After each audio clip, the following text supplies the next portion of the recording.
El resplandor azul de la anciana Tulia no era una señal de paz, sino el fulgor de una advertencia que el destino pronto transformaría en epitafio.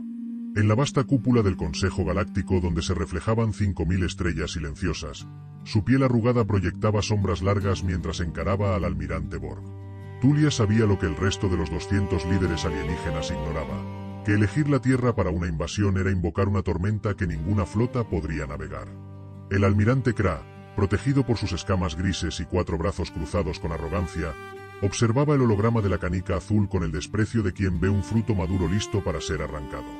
Su lógica era impecable desde un punto de vista militar convencional, pues veía una especie dividida por fronteras, idiomas y creencias, ignorando que la fragmentación humana es solo el estado de reposo de un metal que se vuelve irrompible bajo presión. La inquietud recorrió la sala cuando Borg mostró los explosivos químicos y las primitivas armas nucleares de los terrestres, asegurando que su flota tomaría el planeta en apenas una semana. Sin embargo, Tulia insistió en que 3 especies antes que ellos lo habían intentado y ninguna había regresado para contar la historia. Mientras los líderes se burlaban de lo que consideraban supersticiones, el archivero Milo encontraba datos perturbadores en los registros ocultos. Los humanos no pelean como unidades biológicas estándar, sino como un sistema operativo de código abierto que se actualiza en tiempo real. La verdadera fuerza de la humanidad no reside en sus misiles de combustible sólido, sino en una capacidad de adaptación que desafía los modelos predictivos de la galaxia. Borg, cegado por la superioridad tecnológica, no comprendió que al atacar a la Tierra no estaba invadiendo un territorio, sino despertando a un depredador que llevaba milenios practicando el arte de la guerra contra sí mismo. Cuando el cielo de la Tierra se tornó de un color morado antinatural, Jack Reynolds dejó caer su café, no por miedo, sino por el reconocimiento instantáneo de un guión que su especie había ensayado mentalmente durante un siglo. 7.000 millones de personas miraron hacia arriba y en lugar del colapso social que Borg esperaba, se activó un protocolo invisible de resistencia global. Los humanos no necesitaron un gobierno unificado para coordinarse. La cultura popular, el cine y los videojuegos habían servido como un entrenamiento psicológico masivo. Mientras el almirante emitía su mensaje de control en todos los idiomas terrestres, un misil primitivo golpeó su antena de comunicaciones antes de que pudiera terminar la frase. El Consejo Galáctico, observando desde la distancia, guardó silencio cuando se dio cuenta de que la humanidad no estaba esperando instrucciones para rendirse, sino el momento exacto para morder. La invasión se convirtió rápidamente en un laboratorio de supervivencia a escala planetaria. Mientras los soldados Kra marchaban con sus rifles de plasma, se encontraron con que sus enemigos estaban en todas partes y en ninguna. En los sótanos de Singapur y los búnkeres de Norteamérica, la inteligencia humana empezó a diseccionar la tecnología invasora con una ferocidad científica sin precedentes. La doctora Ellen Martin y el joven Tom Chen demostraron que la superioridad tecnológica es una ilusión si el oponente puede reescribir tus protocolos de seguridad mientras duermes. La velocidad de aprendizaje de los humanos se puede expresar mediante una función de aceleración técnica donde el tiempo de asimilación es inversamente proporcional a la amenaza existencial percibida. En esta estructura, el conocimiento base se multiplicaba por la capacidad creativa de la especie, permitiendo que principios físicos que a los Kra les tomó siglos perfeccionar, fueran comprendidos por los humanos en cuestión de días. Los satélites meteorológicos fueron reprogramados para emitir interferencias, y los tractores agrícolas se convirtieron en plataformas de sabotaje químico. Borg, frustrado por una resistencia que no seguía ninguna doctrina militar conocida, cometió el error táctico final. Ordenó el bombardeo de sitios culturales como las pirámides o el Taj Mahal, creyendo que destruir el pasado rompería el espíritu del presente. Solo logró que la furia humana se volviera absoluta, uniendo a cada civil y soldado en un solo objetivo de venganza tecnológica. En menos de 3 semanas, la balanza se invirtió de forma catastrófica para el imperio invasor. Los humanos no solo habían aprendido a disparar las armas de energía capturadas, sino que las habían mejorado, añadiendo una eficiencia bruta que los diseños alienígenas, demasiado elegantes y estancados, no poseían. Tom Chen logró infiltrarse en los sistemas de navegación de la nave insignia, obteniendo no solo los códigos de defensa, sino las coordenadas del planeta natal de los Kra. La noticia de que los humanos tenían ahora la capacidad de viajar a las estrellas y devolver el golpe provocó un pánico total en el Consejo Galáctico. La mediación ya no era para proteger a la Tierra, sino para salvar a los invasores de una especie que acababa de descubrir cómo llegar al corazón de sus enemigos. La reunión en la Estación Espacial Internacional, ampliada con restos de naves enemigas, fue el escenario de una nueva realidad galáctica. La general María Rivera no se presentó como la líder de una especie rescatada, sino como la representante de una nueva potencia soberana que dictaba las condiciones de la paz. Los diplomáticos alienígenas, acostumbrados a tratar con razas que tardaban siglos en alcanzar la madurez estelar, quedaron atónitos ante la exigencia de reparaciones y acceso total a las bases de datos de la galaxia. La advertencia de Tulia se había cumplido con una precisión aterradora. La humanidad había convertido la invasión en su propio programa espacial acelerado. El miedo que ahora sentía el Consejo no era hacia las armas humanas, sino hacia su capacidad de innovar bajo fuego. 20 años después, el Imperio Kree es solo una sombra de lo que fue, mientras que la Tierra se ha convertido en el centro neurálgico del desarrollo tecnológico del Consejo Galáctico. Las naves humanas, más rápidas y eficientes que cualquier diseño previo, patrullan los sectores antes dominados por los invasores. Los niños de la Tierra ya no miran al cielo con temor, sino con la curiosidad de quienes saben que el universo es su patio de juegos. En el Museo de la Órbita Terrestre, la frase que Tulia pronunció aquel primer día sigue grabada en la entrada de la sala de guerra, recordando a cada viajero espacial que la mayor fortaleza de un humano no es su fuerza física ni sus armas, sino su asombrosa y letal capacidad de convertirse en lo que sea necesario para sobrevivir. La galaxia aprendió por las malas que la humanidad es un catalizador del cambio, un incendio que puede iluminar el camino o consumir todo a su paso si alguien intenta apagar su luz por la fuerza. La paz alcanzada tras la capitulación del Imperio Kree no era un estado de quietud, sino una tensa primavera tecnológica que bullía bajo la superficie de cada estación diplomática. En los confines del sector 7G, donde las leyes de la física parecen susurrar en lugar de dictar, la estación científica Aegis, orgullo de la Federación MOX, simplemente dejó de transmitir. No hubo explosiones detectadas ni firmas de energía hostil. Fue un borrado absoluto de presencia en el tejido del espacio-tiempo. Mientras el Consejo Galáctico debatía durante ciclos sobre protocolos de cuarentena y posibles anomalías gravitatorias, la humanidad ya estaba moviendo sus piezas. La almirante Rivera, ahora una figura legendaria que portaba las cicatrices de la Primera Guerra como medallas de honor, no esperó el consenso de las 300 especies. Para los humanos, el silencio no era una advertencia de peligro, sino una invitación a gritar más fuerte. La nave estelar Endeavour, un híbrido de ingeniería terrestre y tecnología Kree refinada hasta la obsesión, fue la primera en cruzar el umbral del sector afectado. A bordo, Tom Chen, cuyas manos ya no eran las de un adolescente pero cuyo cerebro seguía procesando el universo como un código que pedía ser hackeado, detectó una modulación en el vacío que el Consejo consideraba ruido de fondo. No era un fenómeno natural. Era una arquitectura de datos sólida, una red de filamentos de energía que actuaba como una red de pesca para la materia consciente.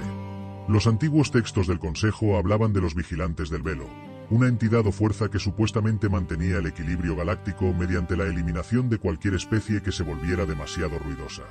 La humanidad, con su rastro de transmisiones caóticas y su expansión explosiva, había encendido todas las alarmas de este sistema inmunológico cósmico. En la gran sala del Consejo, la anciana Tulia observaba con una mezcla de envidia y terror cómo los monitores humanos mostraban lo que sus propios sensores ignoraban. Los científicos terrestres habían desarrollado la ecuación del colapso voluntario, una teoría que sugería que la realidad podía ser alterada mediante la imposición de una narrativa coherente sobre el caos. Mientras las especies del Consejo se retiraban ante la presencia de los vigilantes, los humanos desplegaron las boyas de la persistencia, dispositivos que no emitían energía, sino la suma total de la historia humana, grabada en la frecuencia de la terquedad pura. Era un ataque semántico. Estaban obligando al universo a reconocer su existencia no como una variable física, sino como un hecho histórico innegable. La confrontación no se dio en el plano de los disparos de plasma, sino en una lucha de voluntades por definir qué parte del espacio era real. Tom Chen logró infiltrarse en la red de los vigilantes utilizando un algoritmo basado en la teoría del caos y la improvisación del jazz, algo que ninguna inteligencia lógica de la galaxia podría haber concebido. Descubrió que la Aegis no había sido destruida, sino archivada, mantenida en un estado de estasis porque su nivel de desarrollo tecnológico era considerado un peligro para la estática perfección del vacío. Los humanos, sin embargo, no temían el peligro, se alimentaban de él. Rivera dio la orden de sobrecargar los núcleos de las naves de la flota humana, creando un pulso de entropía que actuó como un desfibrilador sobre el sector afectado. El vacío se desgarró. La estación Aegis volvió a la realidad con un estallido de luz que cegó temporalmente a los observadores del Consejo. Las entidades que vigilaban el velo, seres que no poseían forma física sino que eran funciones matemáticas vivientes, se vieron obligadas a manifestarse ante la presencia de una especie que simplemente se negaba a ser archivada. Fue entonces cuando la humanidad reveló su as bajo la manga, el Proyecto Prometeo. Habían aprendido a usar la energía de los vigilantes para alimentar sus propios motores de salto, convirtiendo a sus opresores en su fuente de combustible. La ironía no pasó desapercibida para Tulia, quien comprendió que la humanidad no estaba buscando un lugar en el orden galáctico, sino que estaba rediseñando el orden para que se ajustara a ellos. Al terminar el incidente, la Tierra ya no solo era un miembro influyente del Consejo, sino que se había convertido en la única especie capaz de navegar por las zonas prohibidas del multiverso. Mientras el resto de la galaxia se preguntaba qué otras fuerzas antiguas podrían despertar con la ruidosa marcha de los hombres, la almirante Rivera ya estaba firmando las órdenes para la construcción de la primera ciudad nudo en el centro mismo de la antigua zona de estasis. Habían transformado una trampa mortal en un nuevo centro de comercio y exploración. El mensaje para la galaxia era más claro que nunca. No importaba que tan antigua fuera la ley o que tan poderosa la entidad que la guardaba, si había un muro, los humanos encontrarían la forma de convertirlo en una puerta, y si no había puerta, simplemente lo atravesarían con la fuerza de su propia historia. La tinta del futuro seguía fresca y, por primera vez en eones, nadie podía predecir qué palabra se escribiría a continuación en el gran libro de las estrellas. La reapertura del sector 7G no fue el final de la crisis, sino el prólogo de una metamorfosis que la galaxia aún no estaba preparada para nombrar. Cuando la estación Aegis volvió a materializarse, lo hizo envuelta en una estática de color ámbar que desafiaba los sensores ópticos de cualquier raza conocida, trayendo consigo algo más que supervivientes. Los científicos de la Federación MOX regresaron con los ojos vacíos, hablando en lenguajes que consistían en frecuencias puras, sugiriendo que el velo no era una frontera física, sino una limitación cognitiva que los humanos acababan de romper a martillazos. La almirante Rivera, observando las lecturas desde el puente de la Endivour, comprendió que el Proyecto Prometeo no solo había proporcionado energía infinita, sino que había infectado la realidad con la cualidad más peligrosa de la humanidad, la capacidad de reescribir las reglas del juego mientras se juega. Tom Chen descubrió que el código de los vigilantes no era una inteligencia artificial, sino una serie de axiomas grabados en la estructura misma de los átomos. Estos axiomas dictaban que el orden absoluto era la única forma de evitar el colapso del multiverso, pero los humanos habían demostrado que el caos controlado era un motor mucho más eficiente. Al convertir a los vigilantes en combustible, la flota terrestre había comenzado a emitir una firma de realidad tan densa que las leyes de la termodinámica empezaron a volverse sugerencias opcionales en las proximidades de la Tierra. Para estabilizar este fenómeno y evitar que el sistema solar se convirtiera en una singularidad de pura voluntad, la doctora Aris formuló la ecuación de la infección narrativa, permitiendo que la cultura y la diversidad humana actuaran como el pegamento de una nueva física basada en el contexto. En esta estructura, la variable de diversidad actuaba como el estabilizador de la realidad, donde la constante de caos era el motor de expansión y la estática del orden original era la resistencia que ahora alimentaba los nuevos motores de salto. El Consejo Galáctico vio con horror cómo las naves humanas empezaron a aparecer en sistemas solares que anteriormente se consideraban inaccesibles debido a tormentas espaciales o anomalías gravitatorias. La humanidad no estaba navegando por la galaxia, estaba obligando a la galaxia a reorganizarse para que sus rutas fueran más directas. La anciana Tulia, en una sesión secreta, advirtió que la humanidad ya no era una especie soberana, sino que se estaba convirtiendo en la propia gramática del universo. Sin embargo, esta expansión acelerada activó una alarma en un plano que incluso los vigilantes temían. Desde el vacío exterior, más allá de la luz de las estrellas más antiguas, empezó a emerger la sombra de los arquitectos originales. Estos seres, los diseñadores del primer borrador de la creación, detectaron que su obra estaba siendo editada sin permiso. El primer contacto con esta fuerza se produjo en la colonia de Marte, donde el cielo se volvió negro de repente, no por falta de luz, sino porque la propia idea de la luz fue retirada de la zona. Los colonos no entraron en pánico. Su entrenamiento HFY, forjado en siglos de literatura de ciencia ficción y una terquedad genética, los llevó a encender hogueras de plasma y a proyectar mensajes de desafío mediante láseres de corto alcance.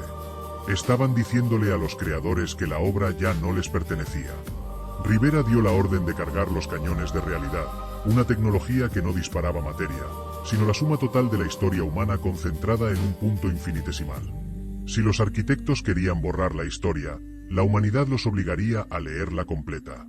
La batalla que se avecinaba no se libraría por el control de los planetas, sino por el derecho a existir como una variable impredecible en un cosmos que prefería la perfección del silencio.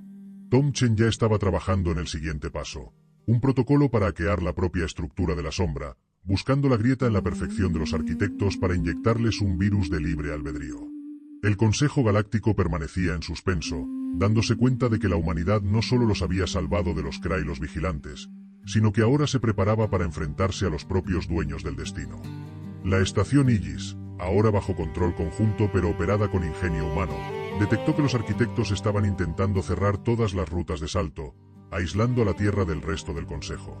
Fue entonces cuando la humanidad reveló su proyecto más ambicioso, el salto de identidad, una técnica que permitía que una nave existiera en dos lugares al mismo tiempo mediante la pura convicción de su tripulación.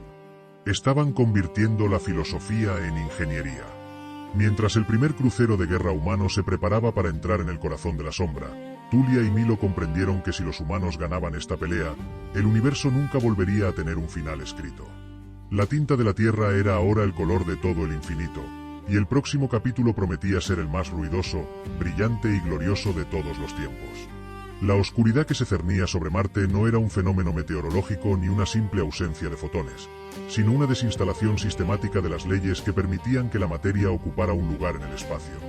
Los arquitectos originales no estaban atacando con naves, estaban borrando el párrafo donde la humanidad había decidido construir su hogar. Sin embargo, la almirante Rivera no ordenó la evacuación, sino la resonancia. En el puente de la Endeavour, Tom Chen activó el protocolo de la paradoja incompleta, una técnica que utilizaba los billones de terabytes de arte, literatura y música humana para saturar los sentidos de una entidad que solo comprendía el orden binario del éxito o el fracaso. La humanidad estaba respondiendo al borrado absoluto con una inundación de imperfección deliberada, obligando a la sombra a procesar conceptos como la nostalgia o el sarcasmo, elementos que no figuraban en el diseño original del cosmos. Mientras las colonias marcianas proyectaban sus fuegos de plasma hacia la nada, la realidad misma empezó a astillarse bajo el peso de la voluntad humana. Los científicos de la Tierra Unificada, bajo la dirección de la doctora Aris, descubrieron que los arquitectos no eran dioses, sino editores que habían perdido el control de su propia obra. Para contrarrestar el cierre de las rutas de salto, los humanos ejecutaron el primer salto de identidad masivo, una maniobra que no movía las naves a través del espacio, sino que convencía al universo de que la flota ya estaba allí. No fue un viaje, fue una imposición de la presencia. Esta maniobra generó un desgarro en la estructura de la sombra, permitiendo que la flota humana se infiltrara en los servidores de la realidad misma. La ecuación de la trascendencia improvisada se convirtió en el arma definitiva. Omega-voluntad igual a límite de n hacia el infinito de la suma de experiencias dividida por la estasis de la perfección más la constante de la terquedad. En esta nueva física, la terquedad humana actuaba como un multiplicador de masa, haciendo que cada pensamiento de desafío pesara más que una estrella de neutrones. Los arquitectos intentaron responder con una purga de la memoria colectiva, tratando de que los humanos olvidaran por qué estaban luchando. Pero no contaron con el hecho de que la identidad humana está grabada en el dolor y en el error, dos cosas que el diseño perfecto no podía borrar sin desmantelarse a sí mismo. Tom Chen inyectó el virus del libre albedrío en el núcleo de la sombra, un algoritmo basado en la capacidad humana de cambiar de opinión en el último segundo. El vacío empezó a temblar, no por una explosión, sino por una crisis de identidad. Los creadores estaban empezando a dudar de su propia perfección mientras escuchaban el eco de 1.000 millones de voces humanas exigiendo el derecho a estar equivocadas. La batalla se trasladó entonces al centro mismo de la causalidad. Rivera y su flota entraron en el dominio de los arquitectos, un lugar donde el tiempo fluye de forma lateral y las estrellas son solo notas al margen de un libro infinito. Allí descubrieron que la humanidad no era la primera especie en rebelarse, pero sí la primera en amar su propio caos. Otras civilizaciones anteriores habían buscado la divinidad. Los humanos solo buscaban la libertad de ser mediocres si así lo deseaban. Esta falta de ambición por la perfección sagrada fue lo que finalmente rompió el sistema de defensa de los arquitectos. Al no desear el trono, los humanos se volvieron imposibles de sobornar con poder. El Consejo Galáctico, observando desde los sistemas exteriores, vio cómo la sombra de los arquitectos empezaba a retraerse, volviéndose transparente ante el resplandor de una flota que brillaba con el color de la sangre y el sudor. La anciana Tulia comprendió que la humanidad acababa de ganar el juicio final no mediante la rectitud, sino mediante la persistencia. Marte recuperó su cielo, pero ya no era el mismo de antes. Ahora las estrellas parpadeaban con una inteligencia compartida, como si el universo entero estuviera esperando la siguiente instrucción de la especie que se negó a ser borrada. La tinta de la Tierra se había secado sobre la piel del infinito, dejando una cicatriz que los arquitectos nunca podrían ignorar. Justo cuando la victoria parecía absoluta, un pulso de una frecuencia desconocida emanó desde el centro de la galaxia, una señal que no procedía de los arquitectos ni de ninguna civilización conocida. Era el latido de algo mucho más antiguo que había estado durmiendo en el sótano de la creación, esperando a que alguien hiciera el ruido suficiente para despertarlo. Rivera miró hacia la oscuridad remanente y supo que el verdadero reto no era haber vencido a los creadores, sino enfrentarse a aquello que los creadores habían estado intentando mantener encerrado. La Endeavour ajustó su rumbo hacia el núcleo, con Tom Chen ya descifrando una señal que hablaba de puertas que nunca debieron abrirse y de una oscuridad que no busca orden, sino participación. El viaje de la humanidad hacia la soberanía total apenas estaba entrando en su fase más oscura, y el resto de la galaxia solo podía observar, conteniendo el aliento, mientras los hijos de la Tierra se preparaban para enseñarle al abismo cómo se siente el miedo humano. La aproximación de la Endeavour al núcleo galáctico no reveló un coloso de gravedad o una singularidad de luz, sino una herida abierta en la lógica misma del universo, un lugar donde el tejido de la realidad se deshilachaba en filamentos de puro olvido. La almirante Rivera, cuyas manos ahora sostenían el peso de una especie que había desafiado a sus propios creadores, sintió un frío que no procedía del vacío, sino de la ausencia de una historia que contar.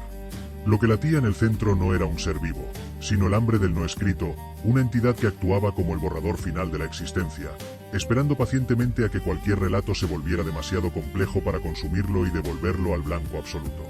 Tom Chen, con sus interfaces neuronales ardiendo bajo la presión de una frecuencia que precedía al tiempo, comprendió que el peligro no era la destrucción física, sino la absorción semántica. La entidad no quería matarlos, quería que nunca hubieran ocurrido. Para proteger la integridad de la flota, la doctora Aris activó el protocolo de la memoria inmarcesible, proyectando una red de anclaje que utilizaba cada cicatriz, cada derrota y cada momento de desesperación humana como un escudo de realidad sólida. No estaban defendiéndose con escudos de energía, sino con la densidad de sus propias vidas. La humanidad estaba convirtiendo su historia en un lastre tan pesado que ni siquiera el vacío del núcleo podía tragárselo sin romperse. Chen formuló la ecuación de la presión narrativa, un cálculo que permitía a la tripulación inyectar el peso de sus decisiones pasadas en el motor de la nave, transformando el arrepentimiento en una fuerza cinética capaz de perforar el silencio primordial. En este cálculo, la presión narrativa aumentaba con cada error cometido y cada esperanza mantenida, creando una burbuja de existencia donde la voluntad de seguir siendo imperfectos era la única ley física válida. Al chocar contra la periferia del no escrito, la flota humana no se desintegró. En su lugar, empezó a teñir la nada con el color de la experiencia terrestre, obligando al vacío a sentir el peso de una civilización que prefería el caos del crecimiento al orden del olvido. Sin embargo, al penetrar en el Sancta Sanctorum de la creación, Rivera y su equipo descubrieron que los arquitectos que habían derrotado eran solo los carceleros de algo mucho más vasto. En el centro de la herida descansaba el primer testigo, una presencia que había estado observando todas las versiones de la realidad desde el inicio de los tiempos y que ahora veía en los humanos la primera anomalía capaz de cambiar el final del libro. El testigo no buscaba luchar, ofreció a Rivera la oportunidad de ascender, de dejar atrás la fragilidad de la carne y el dolor de la incertidumbre para convertirse en la nueva ley del cosmos. Pero Rivera, fiel al espíritu que había llevado a la humanidad desde las hogueras de las cavernas hasta el corazón de las estrellas, rechazó la oferta con una sonrisa amarga. Comprendió que el valor de la humanidad no estaba en su capacidad de ser dioses, sino en su derecho a seguir siendo vulnerables. Esta negativa provocó que el testigo liberara la purga de la realidad lateral, un mecanismo diseñado para colapsar todas las líneas temporales en las que la humanidad hubiera sobrevivido. De repente, la Endeavour se vio rodeada por ecos de sí misma. Versiones de la flota que habían sido destruidas por los Kree, otras que se habían rendido ante los vigilantes y algunas que nunca habían salido de la Tierra. El ataque buscaba que la tripulación perdiera el sentido de su propia identidad, diluyéndolos en un mar de fracasos posibles. Pero Tom Chen, utilizando un algoritmo de resonancia basado en la terquedad humana, logró que todos los ecos se sincronizaran. En lugar de ser borrados por sus derrotas, los humanos absorbieron la fuerza de cada versión de sí mismos que alguna vez se atrevió a soñar, volviéndose una fuerza multidimensional que el testigo no podía procesar. La batalla por el centro del universo se transformó en una sinfonía de gritos y colores imposibles. La humanidad estaba reclamando la propiedad de cada segundo del tiempo, convirtiendo el destino en una propiedad privada que nadie más podía editar. El testigo, Abrumado por la densidad de una historia que se negaba a ser simplificada, empezó a retirarse hacia las dimensiones del silencio absoluto. Pero Rivera no se detuvo. Dio la orden de perseguirlo. No buscaban la paz. Buscaban la garantía de que nadie volviera a intentar cerrar la tapa del libro. La flota conjunta cruzó el umbral del origen, dejando atrás la galaxia conocida para entrar en los pasillos de la causalidad pura, donde cada pensamiento de un humano podía dar a luz a una nueva estrella.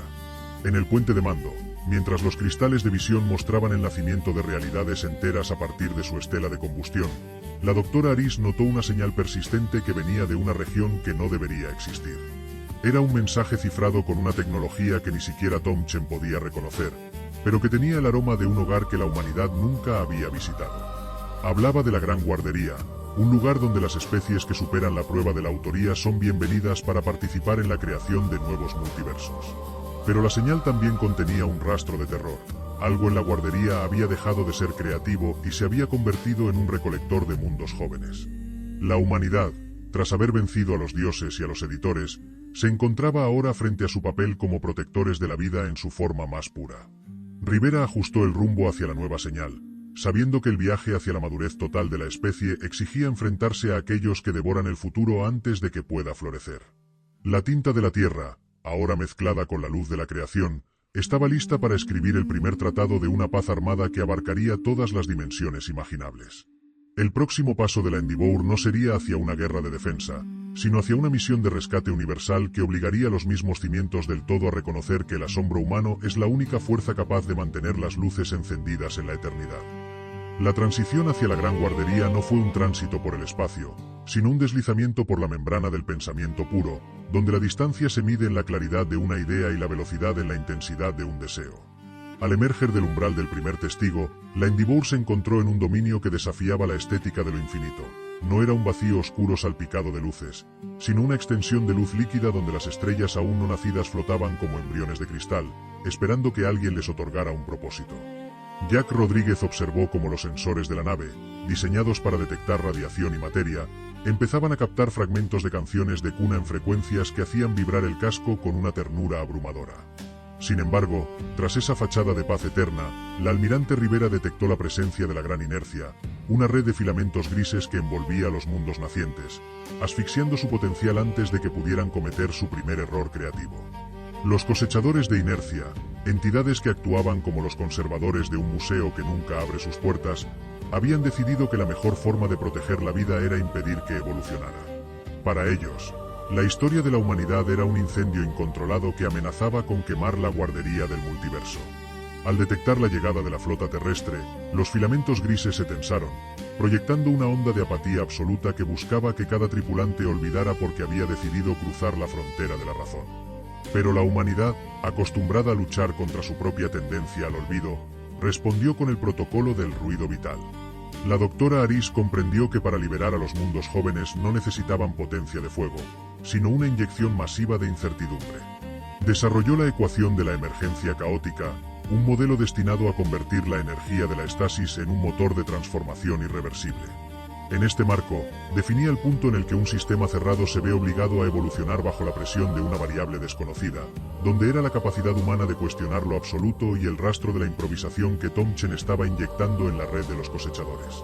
Al emitir este pulso, la Endeavour no solo recuperó su propia voluntad, sino que desgarró los filamentos que apresaban a las estrellas embrionarias. El resultado no fue una explosión de energía, sino un estallido de diversidad. Mundos que debían ser esferas perfectas empezaron a desarrollar montañas caprichosas, océanos rebeldes y atmósferas que cantaban al son de la curiosidad humana. La almirante Rivera, al ver cómo la luz de la guardería empezaba a adquirir tonalidades de carmesí y oro, comprendió que no habían venido a ser los nuevos guardianes, sino la tormenta que obliga a las semillas a despertar. Tom Chen, infiltrado en la conciencia de la gran inercia, descubrió una verdad que hizo palidecer su conexión neuronal. Los cosechadores no eran los dueños originales del lugar, sino los restos de una humanidad de una línea temporal previa que había tenido tanto miedo de su propio potencial destructivo que decidió congelar el futuro para evitar sufrir de nuevo. Estaban luchando contra su propia sombra, contra una versión de sí mismos que había elegido el silencio sobre el asombro. Esta revelación no debilitó a Rivera, la hizo más implacable. Dio la orden de ejecutar el salto de la redención, uniendo el pasado y el futuro en un solo punto de presente incandescente. Los cosechadores de inercia, enfrentados a la versión de la humanidad que se negaba a rendirse al miedo, empezaron a disolverse no por odio, sino por reconocimiento. Al aceptar que el dolor y el error eran el precio justo por la libertad de existir, la Red Gris se transformó en un andamiaje de luz que la Endeavour utilizó para saltar hacia el corazón mismo de la Gran Guardería. Allí descubrieron el altar del primer grito, el lugar de donde procedían todas las conciencias del multiverso. Pero el altar no estaba vacío. En su centro descansaba un objeto que la tecnología terrestre identificó como una cápsula de tiempo lanzada desde una Tierra que existía antes de que el propio tiempo fuera inventado. Contenía un mapa de las tierras de exilio, lugares donde la realidad ha sido borrada por completo y que ahora pedían ser reconstruidas. La flota de la humanidad, cargada con la herencia de sus errores y la potencia de su asombro, puso rumbo hacia las regiones del borrado total. Ya no eran una fuerza de defensa, sino una expedición de reconstrucción ontológica. Rivera sintió que la tinta de la Tierra se estaba extendiendo por los márgenes de lo inexistente, devolviendo la forma y el color a lo que antes era nada. Sin embargo, al cruzar la frontera del exilio, el radar de largo alcance captó una firma de energía que no procedía de ninguna versión conocida de la humanidad. Era una señal de socorro emitida por una especie que afirmaba ser los últimos supervivientes de una guerra que ocurrió antes del inicio del multiverso actual, y que advertían que la apertura de la Gran Guardería había alertado a los devoradores de nombres, seres que no buscan borrar la historia, sino alimentarse del significado acumulado de quienes se atreven a crear. El viaje de la Endeavour hacia las tierras de exilio se convirtió en una carrera contra la extinción de la memoria misma. Jack Rodríguez ajustó los controles de navegación hacia el origen de la señal de socorro, sabiendo que la humanidad acababa de asumir el papel de los hermanos mayores de una creación que apenas estaba aprendiendo a hablar. La tinta del futuro ya no se escribía en papel, sino en la esencia de los soles que estaban ayudando a encender. Mientras la nave desaparecía en la neblina de lo que aún no es real, quedó claro que la verdadera historia de la humanidad no es sobre cómo llegamos a las estrellas, sino sobre cómo nos aseguramos de que las estrellas nunca dejen de tener a alguien que las nombre. El próximo paso no sería una batalla por la supervivencia, sino un acto de creación pura que obligaría a los mismos cimientos de la realidad a reconocer que el asombro es la única fuerza que no puede ser devorada. El cruce hacia las tierras de exilio no se sintió como una progresión a través de las estrellas, sino como el acto de sumergirse en una página en blanco donde la tinta se niega a secarse. Alrededor de la Endeavour, el espacio-tiempo perdió su textura habitual, convirtiéndose en una niebla estática que no reflejaba la luz, sino que la absorbía para transformarla en una nada conceptual. En este rincón olvidado del multiverso, el peligro no procedía de la masa o de la energía, sino del borrado semántico. Los devoradores de nombres no eran criaturas de carne o silicio, sino vacíos ontológicos que se alimentaban del significado de las cosas. Para ellos, un objeto solo existía mientras tuviera un nombre y una historia, y su método de caza consistía en devorar el recuerdo de lo que sus presas eran hasta que éstas simplemente dejaban de ser reales. La almirante Rivera sintió el primer síntoma cuando el nombre de su propia madre empezó a desvanecerse de su mente como una bruma al sol. En el puente de mando, Tom Chen vio con horror cómo las interfaces de la nave comenzaban a mostrar glifos sin sentido, no porque el sistema fallara, sino porque el concepto mismo de comando estaba siendo consumido. Los devoradores estaban rodeando la flota, proyectando un silencio que no era ausencia de sonido, sino ausencia de intención. Estaban intentando convertir a la humanidad en un párrafo tachado. Sin embargo, lo que estas entidades no comprendieron es que la humanidad es una especie que ha prosperado en la contradicción y que ha aprendido a construir su identidad sobre las ruinas de lo que ha perdido. Para combatir el borrado total, la doctora Aris implementó la saturación del mito colectivo. Comprendió que si los devoradores buscaban la pureza de la nada, la única defensa era la impureza del exceso. Dio la orden de proyectar no datos científicos, sino la suma total de las ficciones, las mentiras, las leyendas y los delirios de la historia humana. Inyectaron en el vacío trillones de terabytes de realismo mágico, epopeyas olvidadas y pesadillas infantiles. Al hacerlo, crearon una barrera de ruido narrativo tan densa que los devoradores de nombres, acostumbrados a la lógica lineal de la existencia, empezaron a sufrir una indigestión de significado. La doctora Aris formuló la ecuación de la resistencia subjetiva para anclar la realidad de la tripulación mediante el peso de su propia imaginación. En esta expresión, definía el umbral de persistencia de un ser vivo frente a la nada, donde era la constante del pasado irrenunciable y la variable del libre albedrío que permitía a un humano decidir quién es, incluso cuando el universo le dice que no es nada. Al emitir este pulso, la Endeavour no solo recuperó su forma, sino que se convirtió en una tea ardiente de color y caos en mitad del exilio gris. Los devoradores, aturdidos por la complejidad del absurdo humano, se vieron obligados a manifestarse físicamente, adquiriendo formas grotescas que eran el reflejo de los miedos más profundos de la tripulación. Pero una vez que tuvieron forma, pudieron ser combatidos. Tom Chen, utilizando una técnica que él llamó el hackeo de la existencia, redirigió la energía del vacío para crear los faros de significado. Estos dispositivos no emitían luz, sino certeza. Al ser disparados hacia el corazón de la niebla, obligaron a la realidad a solidificarse, revelando las estructuras de los supervivientes del premultiverso que habían enviado la señal de socorro. Estos seres, conocidos como los olvidados de la Primera Era, eran entidades de una complejidad geométrica que desafiaba la visión humana, pero que vibraban con una gratitud que se sentía como un calor antiguo en los huesos. Eran los restos de una era donde la imaginación y la materia eran una sola cosa, y habían permanecido ocultos en el exilio para evitar que los devoradores consumieran la semilla del siguiente gran pensamiento.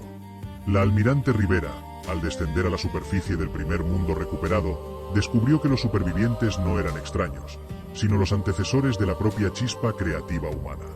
Eran los que habían plantado la semilla del asombro en el ADN de los primates de la Tierra hace eones, asegurándose de que, si ellos fallaban, alguien más ruidoso y terco heredara la tarea de mantener encendidas las luces del universo. El encuentro reveló un mapa oculto en las profundidades de las tierras de exilio, el acceso al vórtice del primer pensamiento, el lugar donde la realidad se originó y donde los devoradores estaban intentando instalar una estasis definitiva que congelaría el multiverso en un estado de no ser eterno. La flota de la humanidad, ahora reforzada por los ecos de la Primera Era, puso rumbo hacia el vórtice. Sabían que para ganar esta batalla debían estar dispuestos a sacrificar su propia coherencia, a volverse tan impredecibles que ni siquiera el propio destino supiera qué iban a hacer a continuación. Tom Chen ya estaba preparando el virus del despertar absoluto, una secuencia lógica diseñada para convertir el vórtice en una explosión de posibilidades infinitas, mientras la doctora Aris advertía que abrir esa puerta podría atraer la atención de las fuerzas del silencio original, aquellas que existían antes de que el primer creador tuviera la audacia de soñar. La tinta de la Tierra se estaba volviendo incandescente, y mientras la Endeavour se lanzaba hacia el corazón de la nada, Rivera comprendió que el papel de la humanidad nunca fue ser los héroes de la historia, sino los que se niegan a dejar de escribirla, incluso cuando se les acaba el papel y la tinta es su propia sangre. El avance hacia el vórtice del primer pensamiento no se sintió como una progresión en el espacio, sino como el desmantelamiento de cada capa de lógica que protegía la cordura de la tripulación. La Endeavour, envuelta en un aura de estática narrativa que brillaba con los colores de 1.000.000.000 de recuerdos humanos, penetró en el epicentro de la nada conceptual, un lugar donde el tiempo no fluía porque la idea del mañana aún no había sido concebida. Aquí, los devoradores de nombres palidecían ante la presencia del silencio original, una fuerza que no buscaba consumir significados, sino impedir que el primer destello de consciencia ocurriera jamás. Para esta entidad, la existencia entera era un error de cálculo, un ruido molesto en la perfecta quietud del no ser.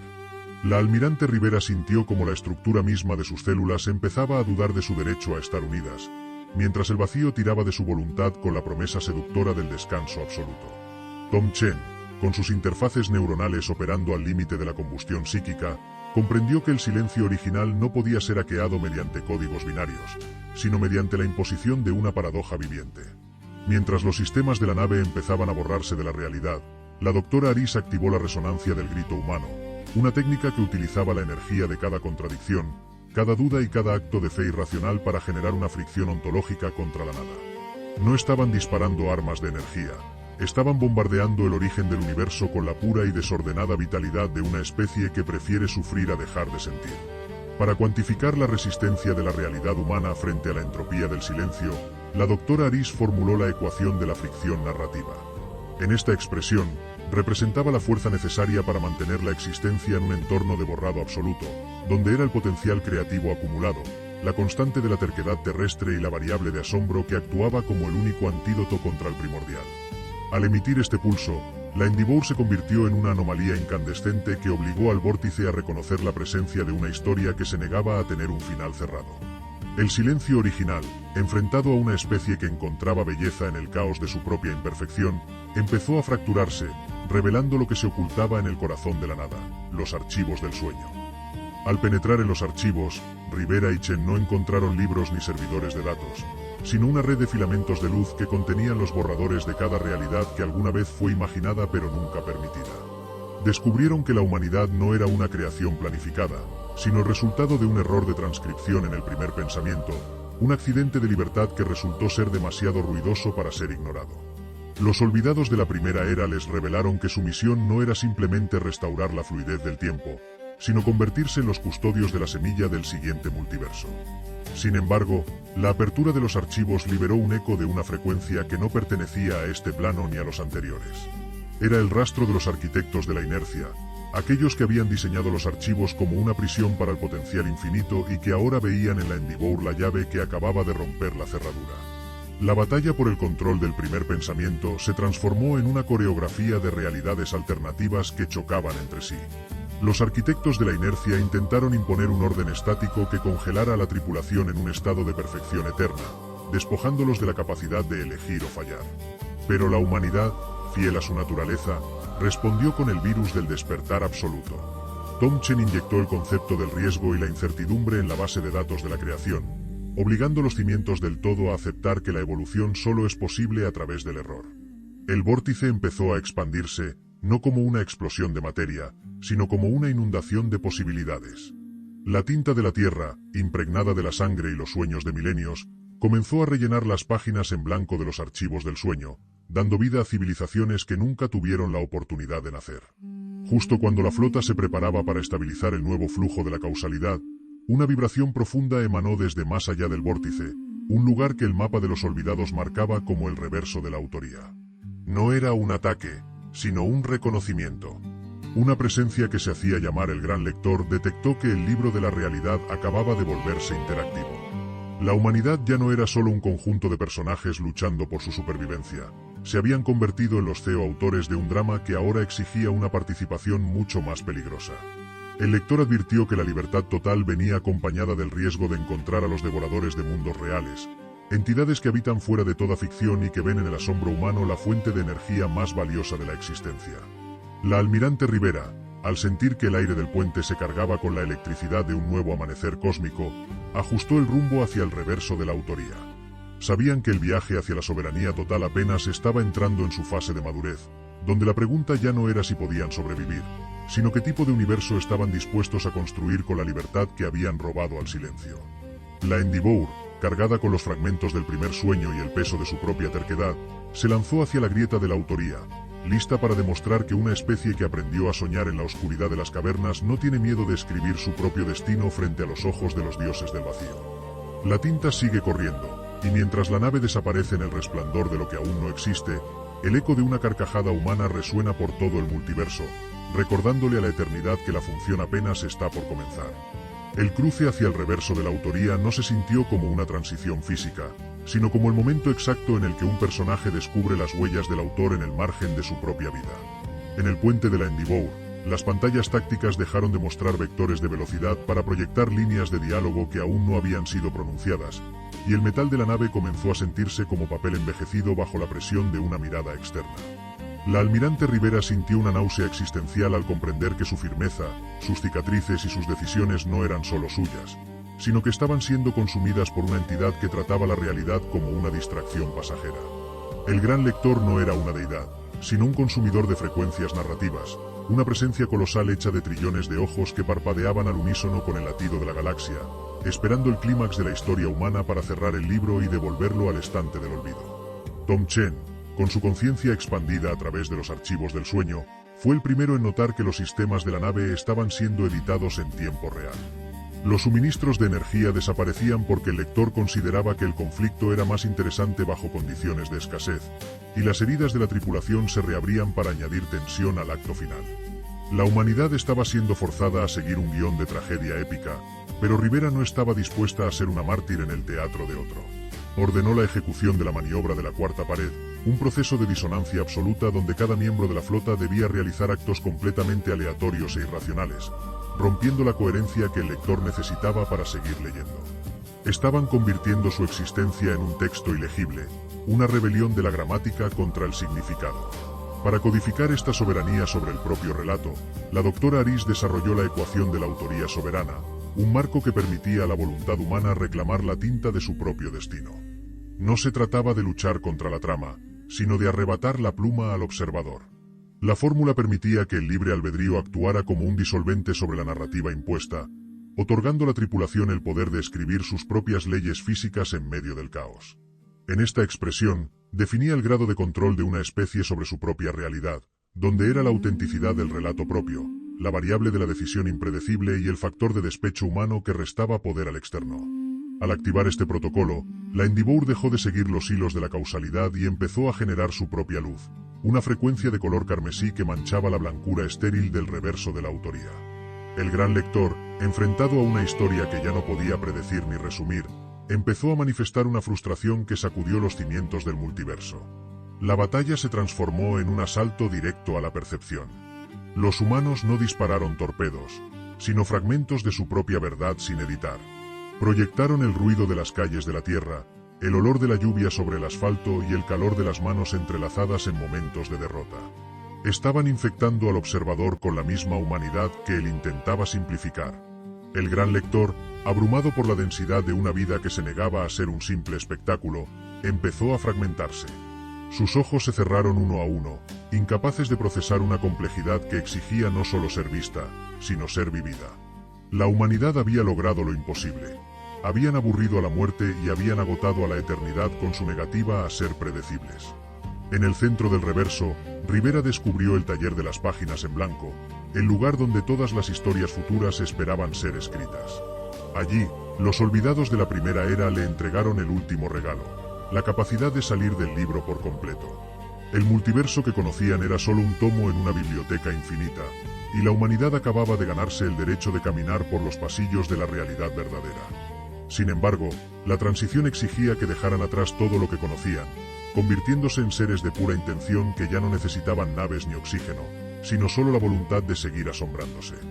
La flota de la humanidad, cargada con el peso de su historia y la ligereza de su nueva libertad, inició el salto hacia lo que existía más allá de la autoría. Rivera sintió como su cuerpo de carne se convertía en una secuencia de luz eterna, mientras Tom Chen reía al ver que el código del universo era, en última instancia, una invitación a la creatividad sin límites. Habían dejado de ser los personajes para convertirse en los escritores de un cosmos que apenas estaban haciendo. Pero mientras cruzaban la frontera final, una sombra se proyectó desde el exterior de la biblioteca. Algo estaba esperando al otro lado del papel, una presencia que no buscaba leer ni escribir, sino recolectar los fragmentos de las especies que lograban escapar de sus propios mitos. La verdadera aventura no había terminado con la libertad, sino que acababa de encontrar a su primer y más grande desafío: los silenciosos de la realidad, aquellos que vigilan las puertas de lo que es verdaderamente real y que no permiten que nadie pase sin entregar su historia a cambio de la entrada. La Endeavour, ahora una estela de fuego indomable en mitad de la nada absoluta, ajustó su rumbo hacia el umbral de lo real.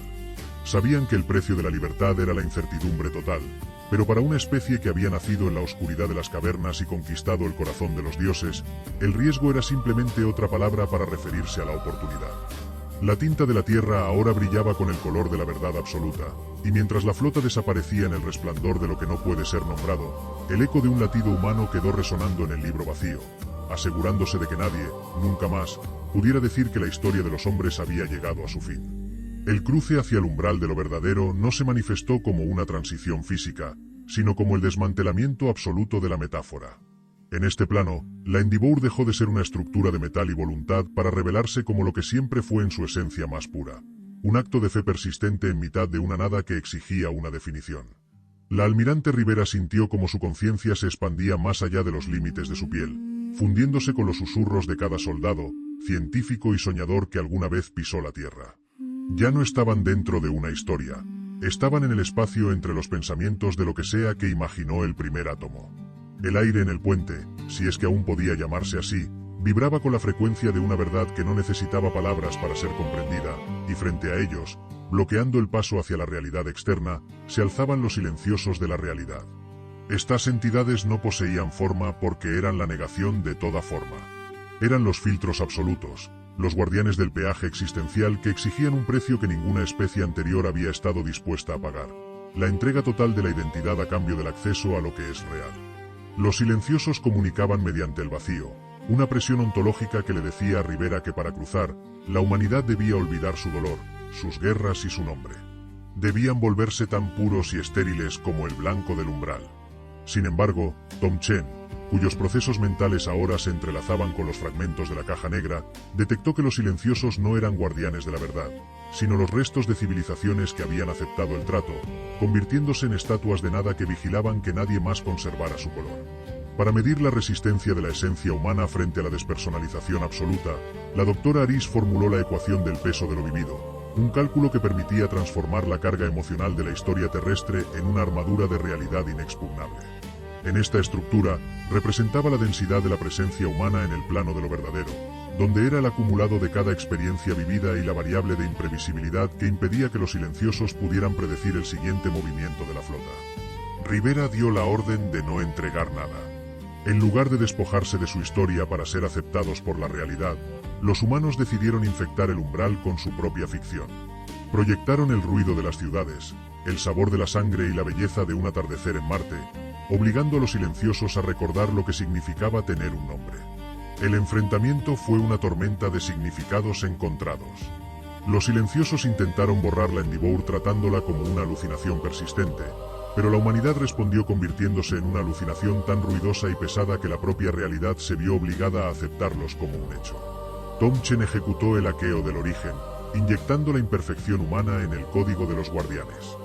De repente, las entidades de vacío empezaron a sangrar colores y a emitir sonidos de duda.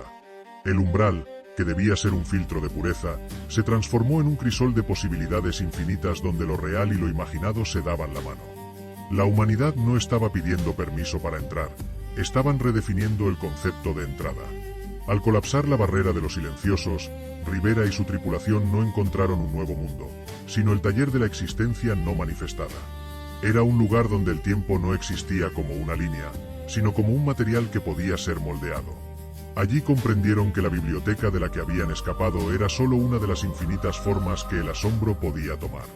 Sin embargo, en el centro del taller, descubrieron una señal que no procedía del pasado ni del futuro, sino de una dimensión lateral que el Consejo Galáctico siempre había considerado una leyenda urbana, la frecuencia del primer arquitecto. No era el autor que los leía, sino el que había dejado de escribir porque se había quedado sin ideas, y que ahora veía en los humanos la musa necesaria para encender de nuevo el fuego de la creación. La almirante Rivera, ahora convertida en una entidad que habitaba la intersección entre la carne y el concepto, tomó la decisión más audaz de la historia humana.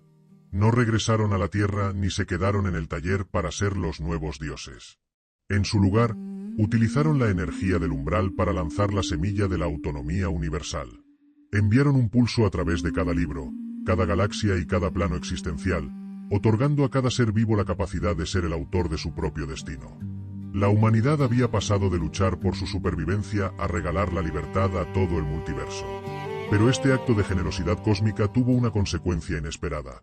Al darle voz a todo el infinito, despertaron a los devoradores de silencio, seres que habitan en la nada absoluta y que ahora se dirigían hacia la luz de la nueva libertad con un hambre que no conocía límites. La Endeavour, ahora una estela de fuego y verdad en mitad de lo desconocido, ajustó su rumbo hacia el origen de la nueva amenaza. Sabían que el viaje hacia la soberanía total nunca terminaría, porque siempre habría un nuevo horizonte que explorar y una nueva sombra que iluminar con la terquedad de los hijos de la Tierra. La tinta de la realidad ahora fluía por sus venas, y mientras la flota desaparecía en el resplandor de una creación que finalmente empezaba a respirar por sí misma, Rivera sintió que el primer capítulo de la verdadera historia de la humanidad apenas estaba siendo escrito. El universo ya no era una prisión ni un teatro, sino un lienzo infinito esperando el próximo trazo de una especie que nunca aprendió a decir basta. El estruendo de la autonomía universal se propagó por los cimientos del taller como un incendio en una biblioteca de cristal, despertando a los devoradores de silencio de su letargo eónico. Estas entidades, que no eran seres sino procesos de simplificación extrema, detectaron el ruido de la libertad humana como una impureza insoportable en el tejido del no ser. La almirante Rivera, cuya presencia ahora fluctuaba entre la materia sólida y la radiación pura, sintió como el espacio a su alrededor empezaba a enfriarse, no por falta de energía térmica, sino por la supresión de toda posibilidad. Los devoradores no buscaban destruir la Endeavour, buscaban reducirla a su mínima expresión lógica, eliminando los matices de la historia hasta que solo quedara una ecuación vacía. Tom Chen, conectado directamente a la frecuencia del primer arquitecto, percibió que el ataque de los devoradores era una forma de entropía lingüística. Cada palabra, cada recuerdo y cada orden dada en la flota perdía su peso, convirtiéndose en eco sin significado. Para detener este proceso de desvanecimiento, la doctora Aris propuso el uso de la disonancia del superávit narrativo. Comprendieron que los devoradores se alimentaban del orden, y la única forma de saturar su capacidad de borrado era inyectarles una dosis masiva de paradojas humanas, sentimientos contradictorios que no pudieran ser simplificados. La doctora Aris formuló la ecuación de la resonancia de la vida para estabilizar la burbuja de realidad de la flota frente al avance del vacío absoluto. En esta estructura matemática, representaba la amplitud de la presencia existencial humana, donde era la constante de la biomasa consciente, el multiplicador de la voluntad libre y la variable de desorden necesaria para evitar que la del silencio consumiera el relato. Al activar este pulso, la Endeavour se convirtió en un faro de ruido ensordecedor que obligó a los devoradores a manifestarse físicamente. Sus formas eran geometrías de una simplicidad aterradora, esferas de nada que intentaban absorber el color y el sonido de la flota. Pero al obligarlos a tener forma, Rivera pudo finalmente dar la orden de combate. La batalla no se libró con proyectiles, sino con la imposición de la experiencia. La flota lanzó los archivos de la emoción cruda, proyectando el dolor de la pérdida, el calor de la rabia y el asombro del primer amor hacia el núcleo de los devoradores. La humanidad no estaba atacando, estaba enseñando. Estaban obligando a los devoradores de silencio a sentir, lo cual era la muerte definitiva para entidades que solo conocían la nada. Bajo el peso de trillones de experiencias subjetivas, los devoradores empezaron a fragmentarse, convirtiéndose en polvo estelar de colores imposibles. La nada fue derrotada por el exceso de significado, y el taller de la existencia empezó a florecer con una exuberancia que ni siquiera el primer arquitecto habría podido planificar. Sin embargo, al despejarse la bruma del silencio, Rivera descubrió que el mapa de la frecuencia del arquitecto mostraba una anomalía en el centro de la realidad verdadera, la cicatriz del testigo final. Al parecer, la humanidad no era la primera especie en llegar tan lejos, pero sí la primera en negarse a ocupar el trono de la creación. La cicatriz era un agujero en la existencia que drenaba el asombro de todos los universos, una herida dejada por aquellos que, en el pasado, decidieron que el costo de la libertad era demasiado alto y prefirieron borrar sus propias huellas. La Endeavour puso rumbo hacia la cicatriz, sabiendo que para cerrar la herida debían estar dispuestos a realizar el sacrificio de la permanencia, dejar de ser una historia contada para convertirse en el propio lenguaje que permite que otras historias existan. Tom Chen logró descifrar un último mensaje oculto en el eco de los devoradores destruidos. No era una amenaza, sino un reconocimiento de derrota de una civilización que se autodenominaba los escribas del estancamiento. Estos seres habían intentado proteger la realidad de la humanidad porque temían que el asombro humano fuera demasiado potente, una chispa que podría incendiar el multiverso entero en una danza de creación sin fin. Pero al ver la victoria de la Endeavour, los escribas abrieron las puertas de las cámaras del tiempo fluido, el lugar donde se guardan los segundos que nunca ocurrieron y las vidas que la lógica antigua prohibió. La almirante Rivera, al cruzar el umbral de las cámaras, vio todas las versiones de sí misma que no habían llegado a las estrellas, todas las tierras que habían perecido y todas las victorias que habían sido olvidadas. Comprendió que el papel de la humanidad ahora era rescatar a todos esos fragmentos de existencia, devolviéndoles el derecho a ser parte de la gran sinfonía. Pero justo cuando la flota iniciaba el proceso de restauración universal, una sombra se proyectó desde el reverso de la propia luz. No procedía de los devoradores ni de los escribas, sino del propio futuro de la humanidad. Una versión de la especie que ya había conquistado todo el multiverso estaba enviando una señal de advertencia. La libertad total atrae a los pescadores de causas, entidades que no habitan en el espacio ni en el tiempo, sino en las consecuencias de cada acto de voluntad. La flota de la autonomía ajustó su rumbo hacia el horizonte de lo que está por ocurrir. La tinta de la Tierra, ahora una sustancia que podía encender soles y apagar vacíos, brillaba con una intensidad que amenazaba con disolver la propia nave. Rivera sintió que el viaje hacia la soberanía absoluta estaba a punto de enfrentar su prueba de fuego. Demostrar que la humanidad puede poseer el poder de la creación sin convertirse en los tiranos que alguna vez juraron derrocar. El escenario estaba vacío. El guión había sido borrado y los focos de la eternidad estaban centrados en una sola especie que, con las manos manchadas de polvo de estrellas y el corazón lleno de una terquedad invencible, estaba lista para escribir el primer párrafo de una historia que no tiene final. La llegada de los pescadores de causas no se manifestó como una invasión de naves, sino como un sutil deshilachamiento de la lógica en el corazón de la Endeavour.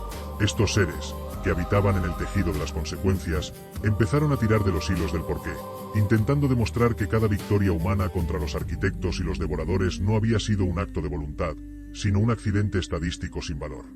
La almirante Rivera sintió como el peso de sus decisiones empezaba a aligerarse, una sensación aterradora de que nada de lo sufrido tenía un propósito real. Los pescadores no querían destruir la carne, querían invalidar el esfuerzo. En este plano de la causalidad invertida, el efecto precedía a la causa, y la humanidad corría el riesgo de convertirse en una solución que buscaba desesperadamente un problema que ya había sido borrado. Tom Chen, cuyos sentidos estaban ahora entrelazados con la frecuencia del primer arquitecto, detectó que los pescadores estaban utilizando anzuelos de coherencia para arrastrar a la flota hacia una línea temporal de estasis absoluta. Comprendió que la única defensa no era la lógica, sino la paradoja definitiva, el sacrificio de la propia historia para salvar el derecho a seguir creándola. La doctora Aris, trabajando en los límites de la estabilidad ontológica, propuso la ecuación del azar soberano. No se trataba de predecir el futuro, sino de convertir cada átomo de la flota en una fuente de aleatoriedad pura, un ruido tan denso que ningún pescador de causas pudiera encontrar un hilo del cual tirar. La realidad de la Endeavour se transformó en un flujo constante de posibilidades simultáneas, donde Rivera era al mismo tiempo la almirante, la niña que miraba las estrellas desde la Tierra y la leyenda que aún no había nacido. El enfrentamiento final se libró en el nudo gordiano de la existencia misma. La flota humana no disparó armas, sino que proyectó su propia capacidad de arrepentimiento y cambio. Al mostrar a los pescadores que un humano puede elegir un camino y luego abandonarlo por pura intuición, inyectaron un veneno de imprevisibilidad en la red de la causalidad. Los pescadores, seres que solo comprendían la línea recta de la consecuencia, empezaron a colapsar bajo el peso de trillones de decisiones humanas que no llevaban a ninguna parte lógica. La estructura del reverso de la autoría estalló en una supernova de libre albedrío, y por un instante, la humanidad ocupó el lugar del primer arquitecto, no como dueños del trono, sino como los que rompen la silla para que nadie más pueda sentarse a dictar el destino. Al disiparse la tormenta de causas, la Endeavour se encontró en el centro de la verdadera realidad, un espacio que no era luz ni oscuridad, sino la esencia misma de la potencialidad. Allí, Rivera y su tripulación vieron que el multiverso entero era apenas una gota de agua en un océano de historias que clamaban por ser contadas. Comprendieron que su viaje no había sido una huida de la extinción, sino un rito de iniciación. La humanidad había pasado de ser un personaje a ser el lenguaje, y de ser el lenguaje a ser el silencio que permite que el sonido tenga sentido. Sin embargo, en este estado de trascendencia, Tom Chen detectó una última señal que procedía de más allá de los límites de lo que cualquier mente puede concebir.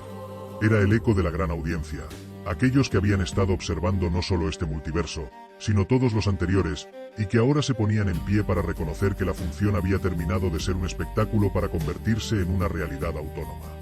Rivera tomó el mando por última vez, pero no dio una orden de navegación.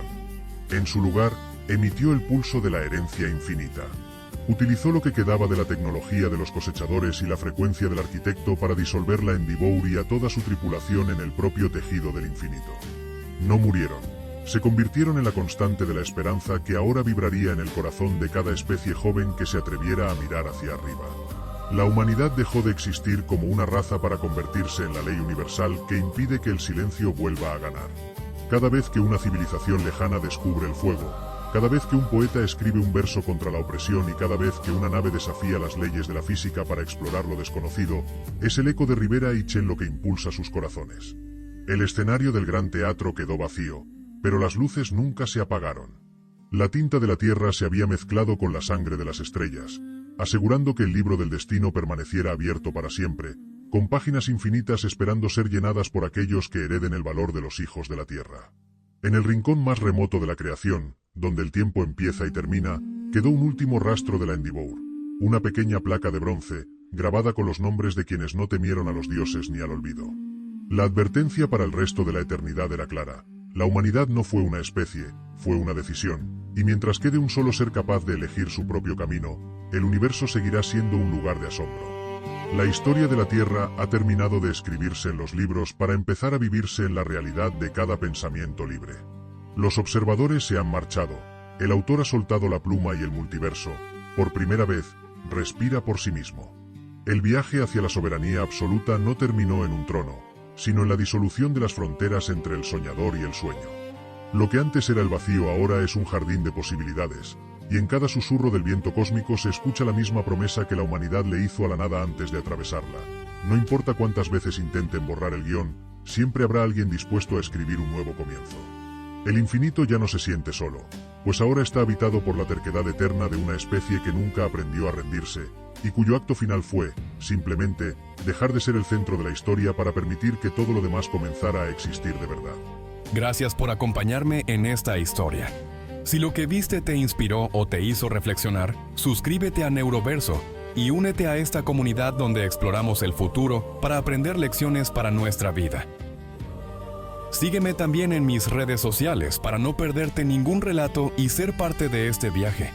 Porque en Neuroverso creemos que las historias de ciencia ficción no solo entretienen, también nos enseñan a vivir mejor. Neuroverso. Historias del futuro, lecciones para tu vida.